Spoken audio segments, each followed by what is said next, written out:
Mike, congratulations. Obviously, very, very impressive performance. Can you talk first, before we get to the physical aspect of it, just emotionally, mentally, how important a victory was for you tonight?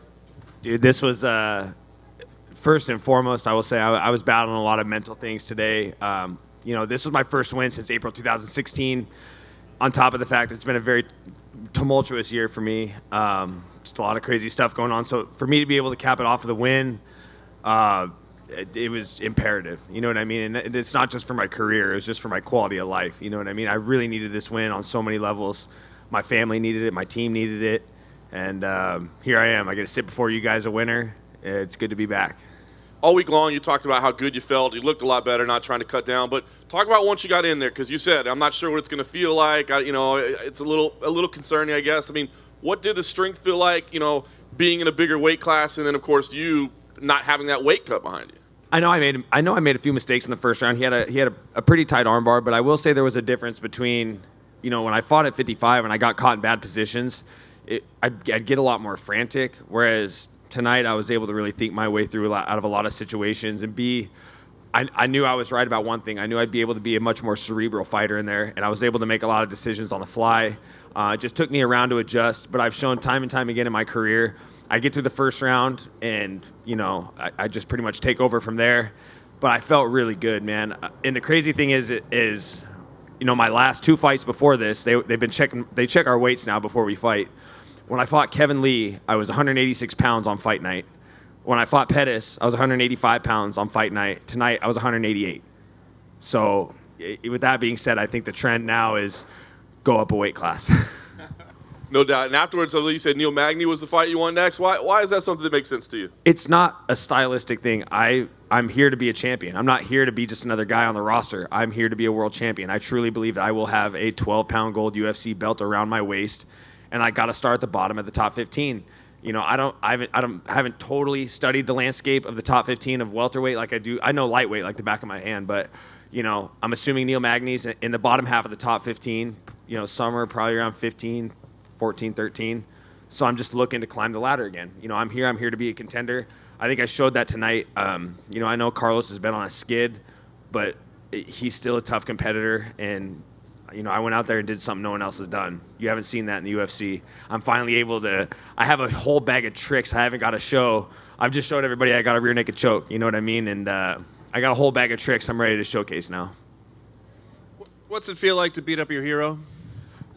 I wouldn't say I beat him up. I mean, the guy, he landed a few shots on me. He had me in a pretty tight armbar. I'd be a liar if I said it was hard. It makes it easier to go out there and compete against a guy you have a lot of respect for. It makes it easy to prepare. When you're a fan of a fighter, it's because you acknowledge their skills. You acknowledge where they're good. You acknowledge their attributes. You know what I mean? So it makes it easy to train for a guy that you've been a fan of because you know how dangerous he is. The guy uses all 8 of his limbs in terms of striking.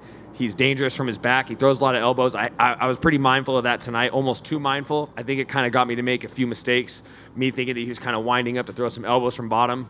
I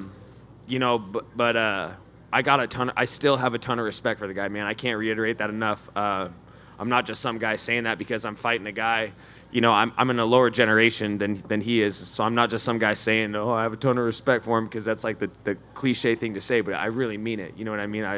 I think the world of the guy, and it wasn't hard for me to go out there and get the job done against him. You kind of had that look of awe on your face right after the fight ended, like the first second. Was that more of like you're finally back on the winning track, or was it like, holy shit, I just beat my hero? It's a mix of a few things there. I mean, I've been saying it throughout my career that it was imperative for me after The Ultimate Fighter. I need to beat a guy that I grew up watching. I need to beat a guy I've been a fan of. And the first time I got to do that was against Jim Miller. After I beat Jim Miller, I really felt like inside, mentally, I ascended. Like, okay, I am as good as these guys. Now it was like, okay, I got to beat a former world champion. And there's not a lot of those guys in the UFC. There's not a lot of guys that have been title holders, former title holders that are in the UFC. So getting to beat somebody that at some point in their career has what I'm, striving to achieve, to accomplish, it was that on top of the fact I haven't won in 2.5 years. It's that on top of the fact that this has been the roughest year of my life. You know what I mean? Yeah. just finally getting to win. Just 2 days left of 2018, I was finally able to hit a high point. It was really needed. I'm wondering, too, if after your fight, I mean, you had a lot going on, but did you see Amanda's performance? It was so quick right after yours. And if so, what was your thought on that? Oh, dude, yeah. I was doing an interview, and then the guy's like, hold on. Amanda just dropped Cyborg. We all just stopped what we were doing and watching the TV. And I think that was incredible for one. For two, that's another fighter that went up a weight class. You know what I mean? I think we're starting to see a new trend in the sport. You know what I mean? There was a point in the sport for people that have watched mixed martial arts for a long time. There was a point where cut the most weight, be the biggest guy in your weight class. That was a trend at one point. You know what I mean? I was part of that generation. Whereas now it's like, okay, be the healthier fighter, be the smarter fighter. But yeah, congrats to Amanda Nunes. What a feather in her cap for sure. Thank you. Yeah. Hey, Mike, congrats on the win, of course. Thank you. So, as you mentioned, you have a lot of respect for Carlos Condit. I think everyone in this room does. But now he's got 5 straight losses, and obviously you and he have 2 different careers. But do you think he should continue fighting? Do you feel like his heart is in it like it used to be? Nobody has the right to tell a fighter, you know, especially anybody in this room. That's amongst him and his family and his teammates. I have no business saying that.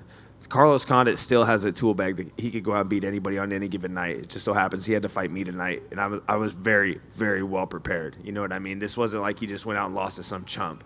He just went out and lost to a guy.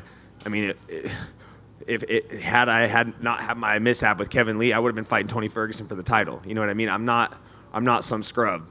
You know, I've been on the brink of title fights. You know what I mean? I'm a tough guy. So, you know, that's amongst him and his family and his team. You know, but if that is, I don't want to be the guy that he ends his career off of. I would like to have it be someone else. I don't want it to be me. But if this is the end, I mean, fucking what a ride he's had, dude. The guy, two major world titles across 2 organizations. He's competed against some of the best in the world. I hope this isn't it for him. And speaking of titles, you're now in your new division. Most of us here expect you to be ranked after this. How do you feel about the title picture? Because it seems a little unclear about who's fighting who, if Woodley's going to fight Covington, or if Usman's in the picture. I like the title picture here better than lightweight. Oh, yeah. Lightweight is just, you want to talk about a cluster. You have Ferguson, who's the interim champ. You got Khabib, who's undoubtedly the undisputed champ across the board. You got Conor, who could jump in and get the title fight if he wants it anytime. You know what I mean?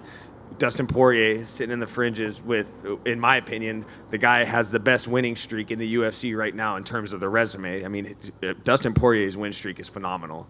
You know, there's a lot of X factors in that division where I'd rather be at 170 where there's just 3 guys. You know what I mean? It's one champion, one interim champion, and then Usman. You know what I mean? Pretty easy picture. By the time I work my way to the top, that'll all be sorted out. So I'd rather be in this clusterfuck than that one. Pardon my language. Great answer. Thanks. Thanks.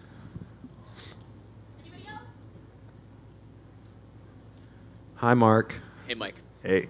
When you say you need to be the more cerebral fighter at 170, what does that mean exactly? This goes back to an interview of an article of Anthony Smith's I saw, where he's talking about how he felt in his fights at 185 pounds. And I could totally relate to it. He's talking about how when you go through that hard cut and you go compete, you're just kind of in a fog. Your best shot at winning is really just putting the gas pedal to the floor, going for it, and hoping for the best. And when I was in there tonight, when you go through a hard weight cut, you're draining fluids from every part of your body, including up top. You know what I mean? So I only had to cut a pound the day of weigh-ins. I didn't have to totally drain my body. I didn't look. I mean, if you saw the way I looked at weigh-ins when I fought Pettis, you know what I mean? That's complete, total dehydration. I didn't have to put my body through that. I didn't have to put my brain through that. So when I got in there tonight, I was literally making decisions. Like I was able to I can compete. I can maintain a high pace, but I can make decisions about what I want to do. I can make decisions on how I'm going to escape submissions. That's being a cerebral fighter. And it's hard to be a cerebral fighter when you're totally dehydrating yourself and then giving yourself, you're not giving yourself great odds at winning. I've done it through my career, but that that wasn't smart fighting. That was me just like, hey, my best shot at winning is I just got to dump the gas tank and hope I catch this guy. You know what I mean? So, being cerebral in there means being able to make decisions on the fly, no matter what the pace of the fight is. Do you wish you went up sooner? Yes, I do wish I went up sooner, but thankfully, I just turned 31 this month. I'm in the prime of my career. I haven't taken too much damage. I haven't been in a ton of wars. We train really smart back home at Sick Jitsu. I'm not in a lot of gym wars. My body's at 31 years old and almost 11 years in the sport. I haven't taken a ton of damage. Knock on wood, I haven't had any major surgeries. I'm definitely in the best. I'm in my prime. This is my prime. I wish I would have done this sooner, but I'm just glad I did it now, and I'm really looking forward to 2019. And just last thing, you said this is the toughest year of your life. What were you referring to? What the outside of the cage stuff, the McGregor, Stolly? Yeah. I mean, you already know. It goes all the way back to, starting 2018 with a loss with the Kevin Lee thing, 223, 226. You know what I mean? It was tough. You know what I mean? And it was. If one thing's for sure, I showed my heart tonight. You know what I mean? I was able to overcome a lot of shit. Nobody's had the plate that I've had. Nobody's had to open the social media accounts and see all the fucking shit I have to read every day. The shit that my family has to read every day. Nobody has to deal with that on an everyday basis. And to be able to overcome everything that I've gone through this year and everything I still have to deal with on a regular basis, rise to the occasion and get a win, I needed it. My family needed it, and I'm very thankful. And I love my mom. She's in the back. Thank you.